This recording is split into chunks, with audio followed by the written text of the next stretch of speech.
تو نبی پاک علیہ الصلوۃ والسلام نے ان کے جو فضائل مناقب بیان فرمائے، گویا رسول پاک علیہ الصلوۃ والسلام نے ہمارے دلوں میں اس محبت کو پیدا کرنے کے لیے بیان فرمایا کہ جو محبت پیدا ہوگی تو ہمارے دل میں ان کا ادب، احترام، وارفتگی، شوق، اور ہمارے دل ان کی طرف کھنچے چلے جائیں گے۔ نبی پاک علیہ السلام نے دونوں شہزادوں کو دیکھ کر دعا مانگی، حضور نے دعا مانگی۔ یہ جو دعا ہوتی ہے نا، یہ انسان کا درد ہوتا ہے۔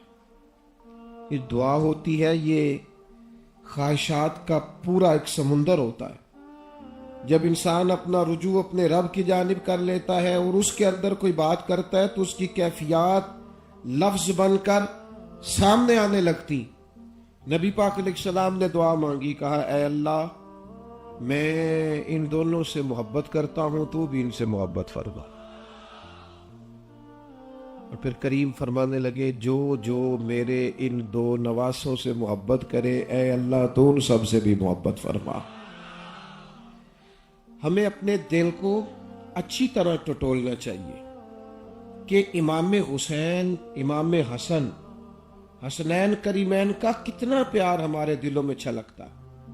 ان کے لیے ہماری طبیعتوں کے اندر کس قدر زیادہ کشش پائی جاتی ہے۔ ان کا نام نامی اس میں گرامی آتا ہے تو ہمارا وجود اور ہماری طبیعت کس قسم کے وجد اور سرور کی طرف جاتی ہے۔ جب ان لوگوں کے تعارف اور ان کے تذکرے ہمارے سامنے کیے جاتے ہیں تو کشش کیا پیدا ہوتی، ہم آنے والی نسل کو ان کی محبت کس طرح آگے تقسیم کر رہے ہیں۔ آپ اس پر ضرور غور کریں۔ ہمیں حسنین کریمین کا پیار جو سکھایا ہے تو مدینے والے محبوب نے سکھایا ہے۔ حضور نے امت کے دلوں میں وہ پیار پیدا کیا ہے۔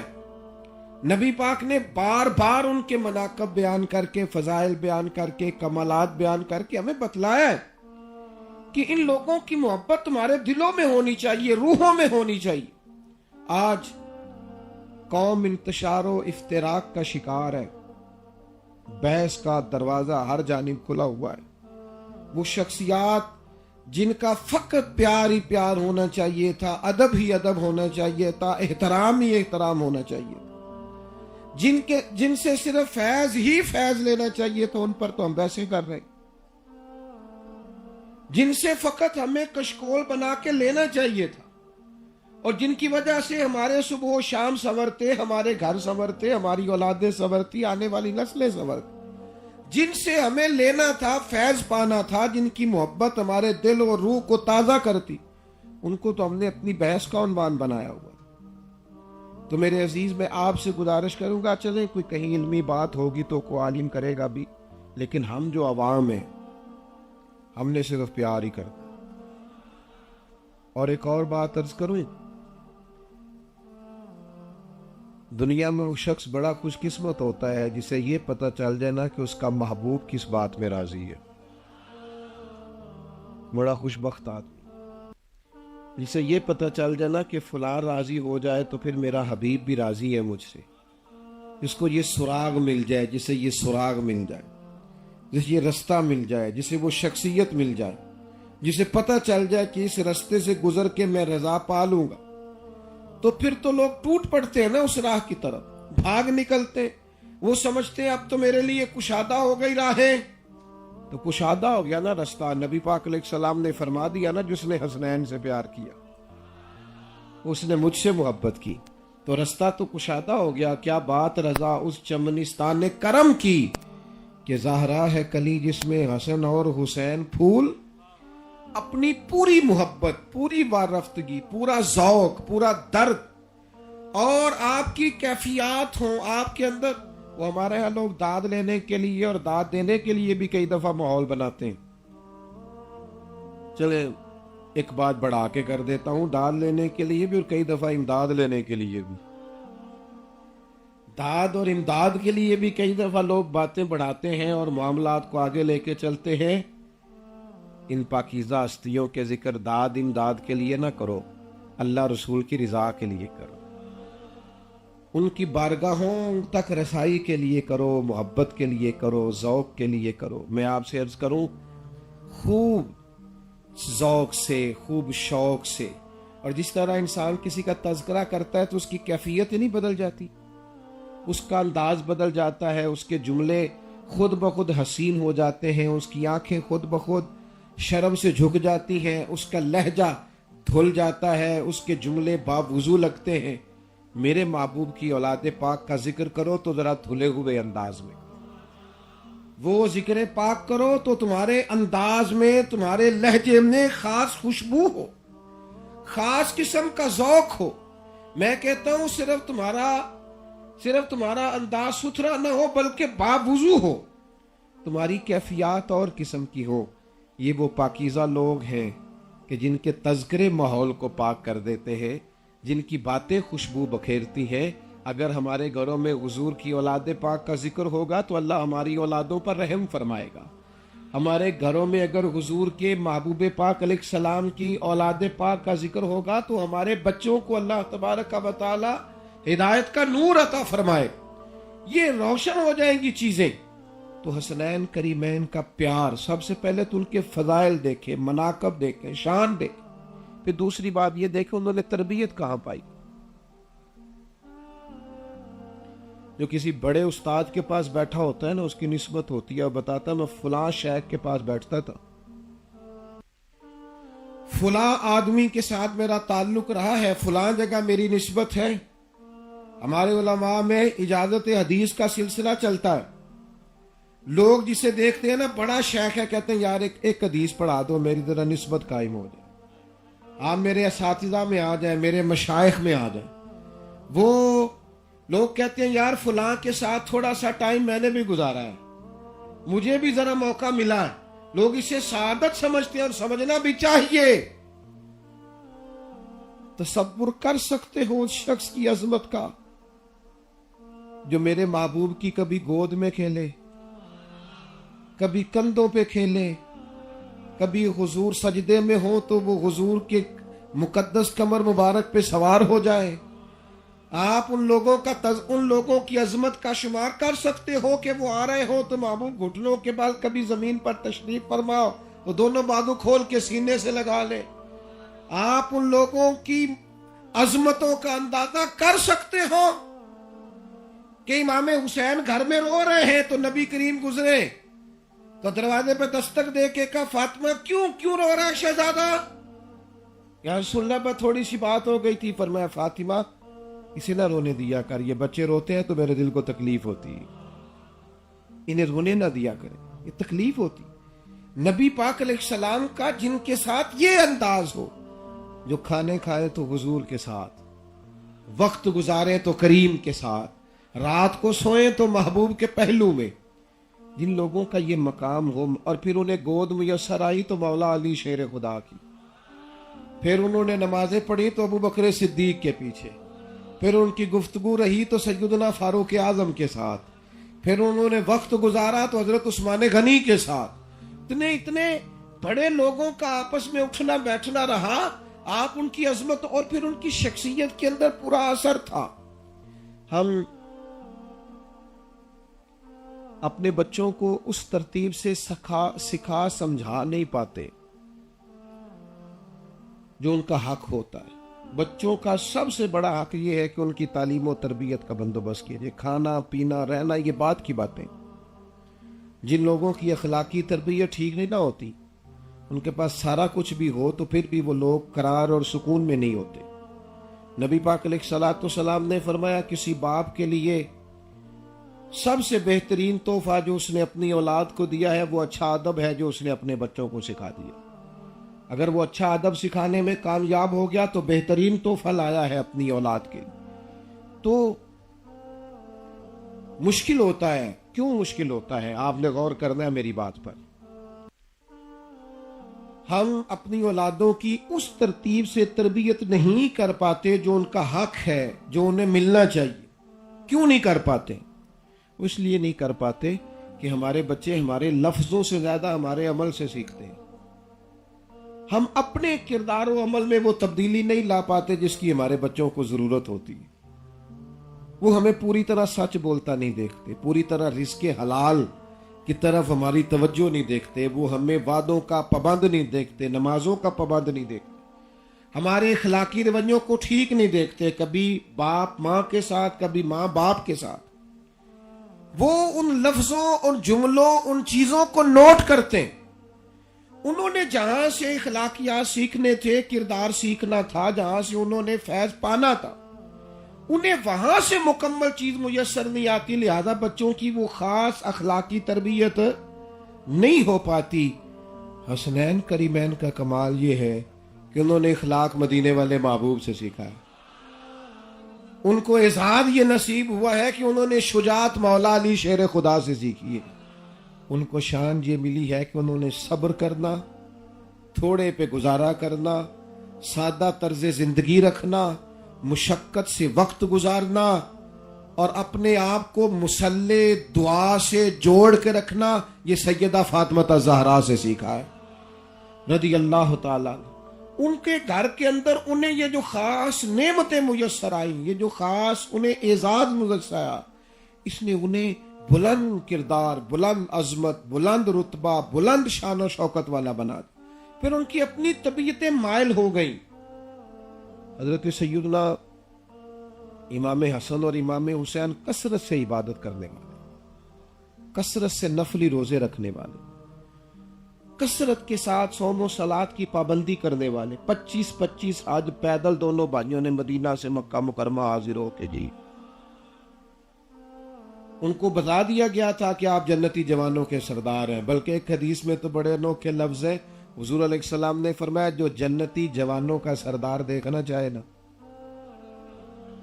جنتی کو نہیں، جنتی جوانوں کے سردار کو، فرمایا جو جنتی جوانوں کا سردار دیکھنا چاہے وہ حسین ابن علی کی زیارت کرے، وہ حسن ابن علی کی زیارت کرے رضی اللہ تعالی عنہما۔ تو ان کو تو بتا دیا گیا تھا کہ میرے جنتی نہیں، آپ تو جنتی جوانوں کے سردار ہیں۔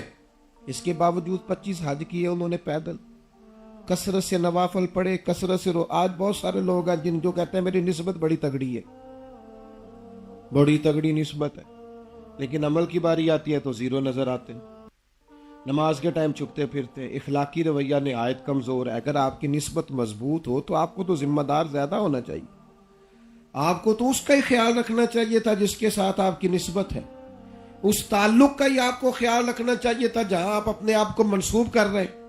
آپ کے اندر تو پھر خاص چیزیں پیدا ہونی چاہیے تھی۔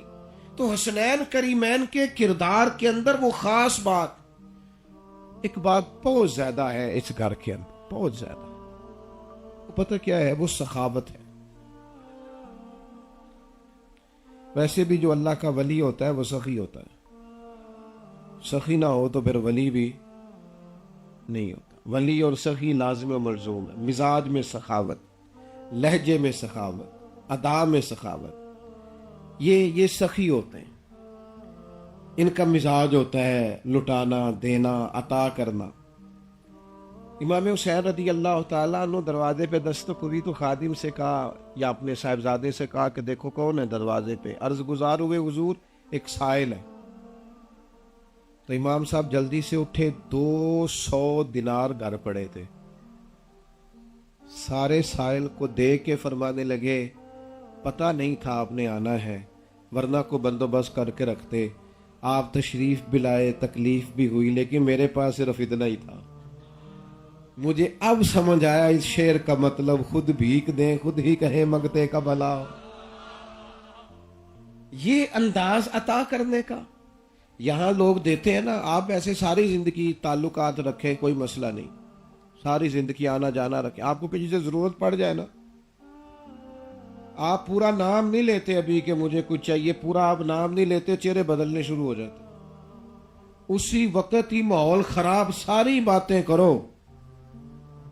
لیکن جناب اگر آپ یہ کہیں کہ کوئی بندہ کسی مشکل وقت میں آپ کے ساتھ چلے، یہ کام نہیں ہوتا، باقی سارا کوئی ٹھیک، رنگ ہی بدل جاتا ہے، کیفیت ہی بدل جاتی ہے بندے۔ وہ میرے ایک بزرگ تھے، میری ان سے بڑی محبت تھی، بڑے سادے اور دیسی آدمی تھے، تو میں انہوں نے کیا، میں کیا تہاڈی کسی نے بنتی نہیں، کہنے نے میری بننی کیویں، بندہ چیک کر لینا سلام دعا کرن تو پہلے۔ میں کہو کیویں چیک کر دیو؟ کہندے میں تریجے کو دن روپیہ لاکھ کو منگ لینا۔ مینوں سمجھ آ جاندی بندے کی کیفیت کہتے نہ لیا نہیں تو بندہ گیا نہیں. وہ آپ ویسے آپ سے کہتے رہتے ہیں لوگ کوئی کام ہویا تو دسیا جی, کوئی حکم ہویا تو جدن دسی ادن کہتے ہیں سویرے ہی منڈا ٹو رہا ہے. بھائی یہ مجھے وہ بتانے لگے, کہنے لگے پھر کہنے لگے سویرے منڈا کلیا تو کدی کل دس چڑھتا نا. حالانکہ کیویں دس چڑھتا جی, لوڑ ہی اج پئی ہے. یہ مزاج ہے اس معاملے میں. آپ اور بڑے بڑے بڑے قریبی لوگ آپ یقین کریں احتیاط کرتے ہیں, ہر معاملے میں ساتھ چلیں. اس معاملے میں ویسے میں یہ نہیں کہتا کہ دولت لوگوں کو پیاری ہے, میں کہتا نہیں, لیکن بہرحال کچھ نہ کچھ مسئلہ ہے صحیح, کہیں نہ کہیں کوئی معاملہ ہے. لیکن امام علی مقام امام حسن اور حسین دے کے عطا کر کے کیا فرماتے ہیں یار پتہ نہیں تھا تو نے آنا ہے, ورنہ میں زیادہ بندوبست کر کے رکھتا. یہ جو سخاوت ہوتی ہے نا, یہ جو سخی ہوتا ہے, اس کو اعزاز یہ نصیب ہوتا ہے کہ نبی پاک علیہ السلام نے فرمایا بندہ جب تک اپنے بھائی کی مدد کرتا رہتا ہے اللہ تعالیٰ بھی اس کی مدد کرتا رہتا ہے. کیا مطلب؟ ہمارے بزرگ فرماتے ہیں کہ کنویں سے پانی نکلتا رہتا ہے تو نیچے سے تازہ آتا رہتا ہے, اور اگر نکالا نہ جائے تو پانی بوسیدہ رہتا ہے. سخی سخاوت کرتا رہتا ہے, اللہ اسے عطا کرتا رہتا ہے, اللہ اسے نوازتا رہتا ہے, اللہ اس پر فضل فرماتا ہے. تو بڑی سخاوت تھی, مہمان نوازی تھی.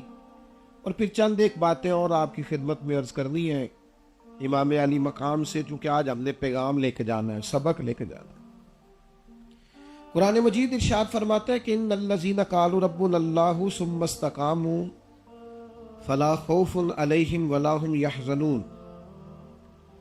فرمایا جن لوگوں نے کہا اللہ ہمارا رب ہے اور پھر اس پر ڈٹ گئے, انہیں نہ کوئی خوف ہوگا نہ وہ غمگین ہوں گے. یہ جو بندہ ڈٹ جاتا ہے نا, کھڑا ہو جاتا ہے, یہ ڈٹنے سے پہلے کئی دفعہ خوف ہوتا ہے کہ میں اگر ڈٹ گیا تو فلانا بندہ خلاف ہو جائے گا, فلانا. بہت سارے لوگ بہت ساری چیزوں کو ٹھیک سمجھتے ہیں, بہت ساری چیزوں کو حق سمجھتے ہیں, انہیں پتہ ہوتا ہے کہ یہ رستہ درست ہے, ڈٹتے کیوں نہیں؟ لوگوں کے ڈر سے, بات شدت کرنے والوں کے ڈر سے ڈٹتے نہیں. اللہ کا قرآن یہ کہتا ہے تو ڈٹ جا, اللہ تیرا خوف اور غم سارا دور فرما دے گا. اور کسی بندے سے خوف غم نکل جائے تو میرا خیال ہے اس سے بڑی نعمت شاید ہی کسی کو میسر ہے. خوف اور غم ہی بندے سے نکل جائے, بندہ بے غم ہو جائے, نہ ڈر ہو جائے, زندگی کتنی آسان ہو جاتی. اپنی امام علی مقام سے 3-4 اسباق ضرور یاد رکھیں. امام حسین نے حق سمجھا نا کہ مجھے میدان میں نکلنا چاہیے, یہ حکومت درست نہیں, پھر وہ ڈٹ گئے. ان کے ساتھ ہزاروں لاکھوں لوگ اس وقت میدان میں موجود نہیں تھے, لیکن اس کے باوجود وہ ڈٹ گئے. دور تھا مدینہ منورہ, دور تھے وہ لوگ جو سارے ان کے ساتھ شامل ہو سکتے تھے, لیکن امام علی مقام ڈٹ گئے, کھڑے ہو گئے. کیا ہوا؟ وقتی طور پر شہادت ہو گئی, وقتی طور پر انہیں قربانی دینی پڑی, بہت بڑی دینی پڑی, لیکن قیامت تک کے لیے جو نام زندہ رہا وہ حسین ابن علی کا زندہ رہا. ہم نہ دیکھتا ہوں کہ ایک بندے کے سامنے بھی لوگ حق بات کہنے کو تیار نہیں ہوتے. طبیعتوں کے اندر سچ, وہ ایک نا عجیب منظر ہمارے سامنے آیا ہے. ہمیں نا سب کے سامنے اچھا بننے کا شوق ہے, ہر بندہ مجھے اچھا کہے. کیوں کہے جی ہر کوئی آپ کو اچھا؟ حضرت موسیٰ علیہ السلام نے عرض کی تھی مالک میرا دل کرتا ہے ہر بندہ میرا ذکر خیر سے کرے, تو اللہ کریم نے فرمایا ہے کلیم یہ تو میں اپنے لیے بھی نہیں چاہتا. سارے لوگ تو رب کو بھی نہیں مانتے, ہم کس چکر میں پڑ گئے سارے ہی اچھا کہیں, سارے ہی اچھا کہیں. کیوں اچھا کہیں؟ کوئی ضروری ہے سارے اچھا کہیں؟ جے کر یار دے نام دا ملے مینا چولی پا لئیے پنجے سٹیے نا. جے کر یار دے نام دا ملے مینا انہوں چولی پا لئیے پنجے سٹیے نا. تے یہ کر یار دے نام دی ملے سولی پھر جھوٹا جھوٹ لئیے تے پیچھے ہٹیے نا. مزاج ہی نہیں ہے, طبیعت ہی نہیں ہے, کہیں کھڑے نہیں. میں دیکھتا ہوں بندے کچے بندے کچی باتیں کرتے. وہ جی فلانا بندہ یہ بات کہہ رہا تھا, تو میں ان سے پوچھتا ہوں پھر آپ نے کیا جواب دیا؟ کہنے لگے آپ سے پوچھ لے آیا ہوں. میں کہ جو تو پوچھنا ہے تو پھر تو آپ ہی کچے ہیں. اگر تو پکا ہوتا تو وہاں کوئی نہ کوئی جواب دے کے آتا. تجھے ضرورت ہی نہیں تھی پوچھنے کی. یہ جو تو پوچھنے آیا ہے نا, یہ تو پوچھنے آیا ہے. وہ میں ایک دن بڑی, اب تو خیر عمر کے بھی تقاضے ہوتے ہیں, بعض اوقات انسان جب جاتا ہے پکی عمر کی جانب تو کچھ چیزیں ایسی ہوتی ہیں ایک وقت میں, کچھ باتوں پہ نا بندہ بعد میں ہستا ہے. اے سکولے جان لیں جڑیاں چھٹیاں کری دی سن تے بہانے لائی دے سن, انہاں تے انہاں ہاسا ہی ہوندا ہے نا. کچھ باتیں ایسی ہوتی ہیں جس پر بعد میں بندہ یار اسی یہ بھی کام کرتے رہے, اس طرح کے بہانے بھی کرتے رہے. بعض باتیں ایسی ہوتی ہیں جن میں بعد میں بندہ خود ہنستا ہے کہ یار یہ بھی ہوتا رہا ہے بھلا.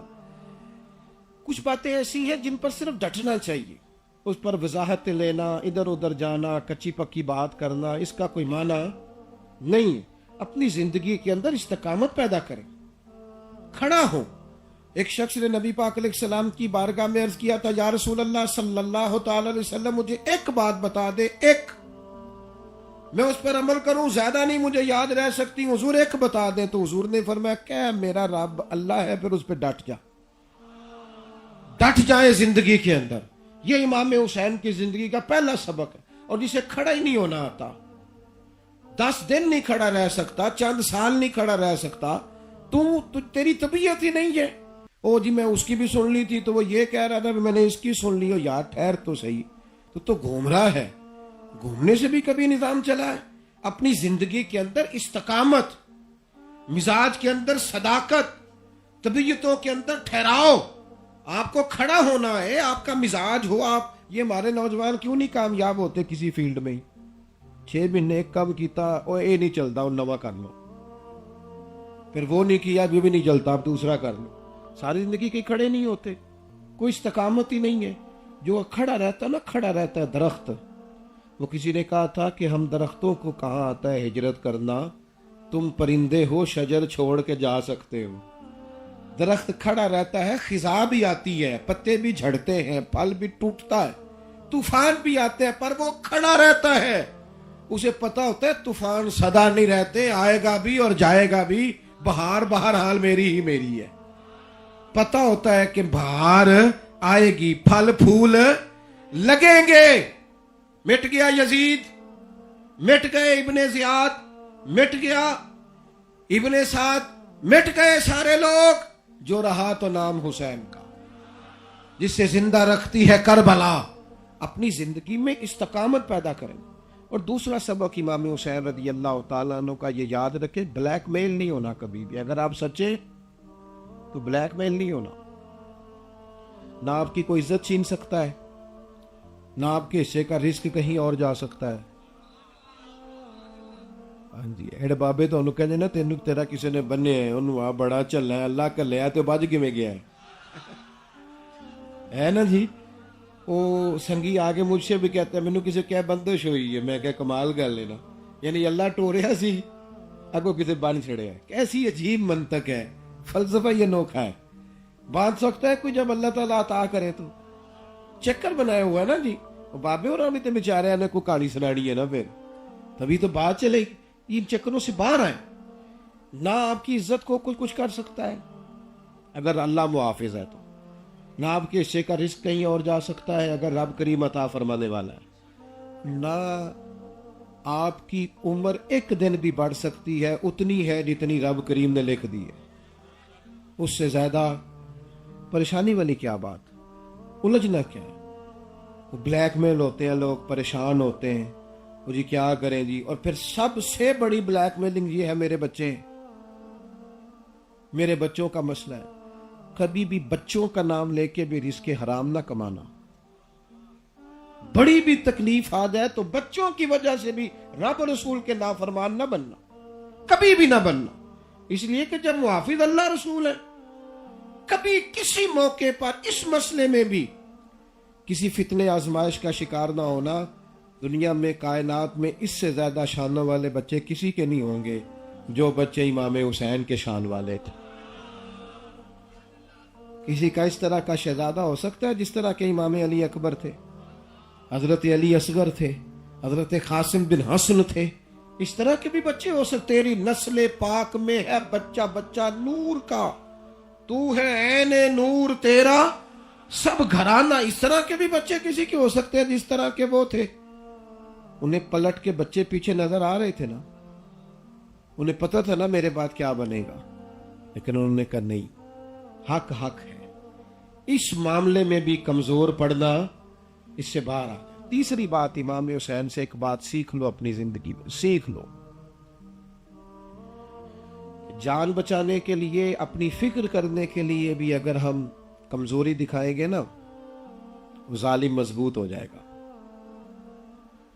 جیسے جیسے لوگ ظالم کا ظلم دیکھ کے پیچھے ہٹتے ہیں, ظالم مضبوط ہو جاتا ہے. جب آپ کسی بھی مقام پہ یہ بولیاں بولنی شروع کر دیتے ہیں نا, جی نہیں ہم نہیں چل سکتے, یہ بڑا مشکل کام ہے, تو آپ ظالم کو مضبوط کرتے ہیں. جب آپ کو کہیں کھڑا ہونا آتا ہے, بعض اوقات ایک بندے کا خون ہوتا ہے, اور خون پھر خون ہے, ٹپکے گا تو جم جائے گا. یہ دستے قاتل پہ جمے یا کفے صحرا پہ جمے, خون تو جم جایا کرتا ہے. جب اس نے ٹپکنا ہے تو پھر اس نے جمنا بھی ہے. ایک بندہ بھی کبھی صحیح کر کے اشار کر جائے تو جم جاتا ہے خون, انقلاب آ جاتا ہے. اپنی زندگی کے اندر اس مزاج کو پیدا کریں کہ قربانی دے کہ اگر کئی نسلیں بچ جاتی ہیں, قربانی دے کہ اگر نظریہ بچ جاتا ہے, قربانی دے کہ اگر انسان یہ سمجھتا ہے کہ دین کی قدریں پوری آب و تاب کے ساتھ تازہ ہو گئی ہیں, تو پھر قربانی دینا کوئی مشکل کام, پھر وہ قربانی دینا رائے گا نہیں جاتا. لیکن ہم احسار ہی نہیں کرتے. آپ یقین کریں, آج طریقت کے لوگ ہوں, طلباء ہوں, دینی طبقات اور دینی تعارف رکھتے ہو, الا ماشاءاللہ, ہم اپنے وقت کی, مال کی, جان کی قربانی دینے کو تیار نہیں. مزاج نہیں ہے. مادہ پرستی پوری طرح ہمارے مزاجوں کے اندر غالب کر دی گئی. ہمیں پوری طرح اس سوچ کا عادی بنا دیا گیا ہے کہ یہ کام کروں گا تو میرا فائدہ کیا ہوگا, اگر میں اس راستے پہ چلوں گا تو مجھے مالی طور پر نفع کتنا ملے گا. میں نماز پڑھنے سے برکت ہوتی ہے, اس کا انکار نہیں کرتا, لیکن اگر کوئی بندہ صرف اس لیے نماز پڑھے کہ میری روٹی روزی چل جائے, اللہ کی رضا کے لیے پڑھی ہے اس نے, نظریاتی طور پہ وہ کدھر چلا گیا. اگر وظائف بھی اس لیے پڑھے جائیں, درود و سلام بھی اس لیے پڑھا جائے کہ میرا مال جو ہے وہ زیادہ ہو جائے, تو کس طرف چلا گیا. میرے عزیز, آپ نے یاد رکھنا ہے اس بات کو کہ قربانی کا, اثار کا جذبہ اپنے دلوں میں. حضرت ابو بصیر رضی اللہ تعالیٰ عنہ ایک صحابی ہے, تو صلح حدیبیہ میں جب یہ شرط طے پا گئی تھی نا کہ مکے سے اگر کوئی مسلمان مدینے آئے گا تو حضور اسے نہیں رکھیں گے, اور مدینے سے اگر کوئی جائے گا تو مکے والے واپس نہیں کریں گے. یہ شرط بڑی سخت تھی. حضرت ابو بصیر کسی طریقے سے جان بچا کے مدینہ منورہ آئے, حضور نے واپس کر دیا, اگرچہ یہ بھی بڑا مشکل تھا, لیکن حضرت ابو بصیر نے قربانی دی, واپس چلے گئے. رستے میں پھر جا کے انہوں نے وہ جو لینے آئے تھے ان کو مارا, ایک مر گیا, ایک بھاگ گیا, وہ کفار. آپ نے وہیں ایک کنارے پہ, کونے پہ ڈیرا لگا لیا. ساری زندگی نبی پاک علیہ السلام کے دین کی خاطر ان کے ہاتھ میں تلوار رہی, وہ میدان میں رہے, لڑتے بھی رہے, لیکن انہیں مدینہ منورہ حاضری کی اجازت بھی نہیں تھی. جد و جہد کی, کوشش کی. جو محبوب پہ شکوے کرتے ہیں نا وہ محب نہیں ہوتے.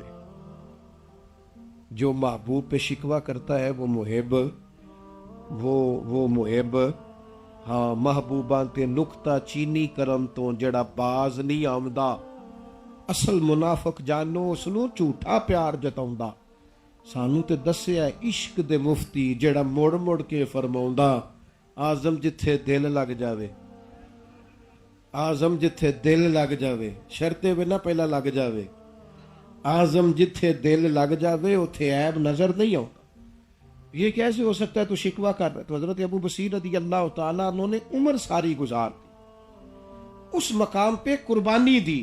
یعنی آپ دین کے لیے کام بھی کر رہے ہیں, دین کی وجہ سے آپ کو وطن بھی چھوڑنا پڑا ہے, آپ مہاجر بھی ہوئے ہیں, ایک جگہ پہ آپ کا ٹھکانہ بھی ہے, اور آپ پر پابندی بھی ہے کہ آپ زیارت کے لیے حاضر بھی نہیں ہو سکتے. وہ معاہدہ ختم ہوا, ترستے رہے حضرت ابو بصیر کے مدینے کی حاضری نصیب ہو جائے. لنگ کئی مہینے تے برس گئے تے تیری دید نو دیدے ترس گئے. اور جب وہ معاہدہ ختم ہوا, حضور نے خط لکھا کہ آپ اور آپ کے ساتھ جتنے لوگ ہیں اب ان کو اجازت ہے مدینے آ جائے, اس وقت وہ خط گیا تو حضرت ابو بصیر آخری سانسیں لے رہے تھے. حضور کا خط ان کے سامنے تھا، انہوں نے خط پڑھا، پھر چوما، پھر آنکھوں سے لگایا، کلمہ پڑھا، روح پرواز کر گئے. لے سجنا اسا توڑ نبھائی، جان بھی دتی تے راہ تیرے. تو امام علی مقام نے ہمیں اثار اور قربانی کا سبق دیا ہے. میری آپ سے یہ گزارش ہوگی، یکم محرم کو پورے ذوق سے، پورے شوق سے حضرت سیدنا فاروق اعظم رضی اللہ تعالیٰ عنہ کا یوم منایا جائے، اور پھر اس کے بعد مستقل جتنے ایام ہیں ان دنوں کے اندر ہر روز حضرت امام حسین کا تذکرہ ہو، ان کی باتیں ہوں، ہمارے گھر روشن ہوں پورے امام علی مقام کے تذکروں سے، امام علی مقام کے ذکر پاک سے، امام علی مقام کی محبتوں سے پورے روشن ہوں ہمارے گھر. اور میری آپ سے یہ بھی گزارش ہوگی کہ 10 محرم کو روزہ بھی ضرور رکھیں، اس پر بھی توجہ کریں. 9-10 کی عموماً چھٹی ہوتی ہے تو زیادہ وقت عبادت میں گزرے تو عمدہ ہے. 9-10 کا روزہ رکھ لیں تو زیادہ بہتر ہے. ان دنوں میں روزے بھی رکھیں، عبادات بھی کریں، توجہ بھی کریں، اور ذکر خیر کی مجالس میں بھی جمع ہوں. اللہ کے حضور دعا کرتا ہوں جو کہہ سکا ہوں اللہ قبول فرمائے، جہاں بھول گئے اللہ تعالی ہم سے درگزر فرمائے. وما علینا الا البلاغ.